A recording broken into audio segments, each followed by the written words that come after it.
ငယ်စဉ်ကနေဒီနေ့ထိရလိုက်တဲ့သင်ခန်းစာတွေထဲမှာ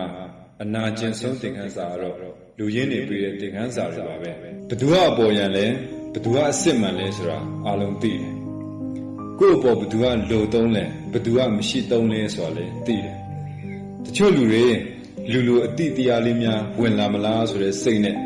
မသိချင်ဟန်ဆောင်ပြီးကိုအချင်ရောင်ဆောင်ပေးလိုက်တာပဲရှိတယ်ပေါ်ရန်တွေနဲ့မျက်နှာချိုသွေးပြီးပေါင်တင်ဆက်ဆံနေတာထက်စာရင်တယောက်တည်းအေးချမ်းနေရတာပိုသဘောကျတယ်ပေးမှကံမှကောင်းပေးတတ်တဲ့လူတွေကိုလည်းသိတယ်ပေးနိုင်မှမျက်နှာချိုတွေးတတ်တဲ့လူတွေရဲ့မျက်နှာတွေကိုလည်းကောင်းဖတ်တတ်တယ်သူတို့လူမှလေချိုလာတွေးတတ်တဲ့ရှေ့တစ်မျိုး၊ကွယ်ရာတစ်မျိုးနဲ့လူတွေကိုလည်းသိတယ်ပေးကမ်းတဲ့လက်ကူမှရွေးပြီးဆွဲချင်ကြတဲ့လူတွေကိုလည်းသိတယ်ခြေတွေပဲပြောအကျော်တင်းတယ်ပဲပြောလောကမှာလူတွေနဲ့တန်ရာပဲဆက်ဆံတာအကောင်းဆုံးပါတုံးချင်ရောင်ဆောင်အချင်ရောင်ဆောင်မတိချင်ရောင်လဲဆောင်ခဲ့ပါတယ်တုံးလဲတိုက်ပါများရင်လှုပ်လာသေးတာပါပဲလေ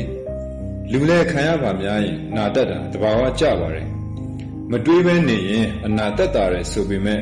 တွေးမိတဲ့ခါတိုင်းအစတရားမကနာကျင်ရတယ်ဆိုတာနာကျင်ဖူးတဲ့သူတိုင်းပဲသိပါတယ်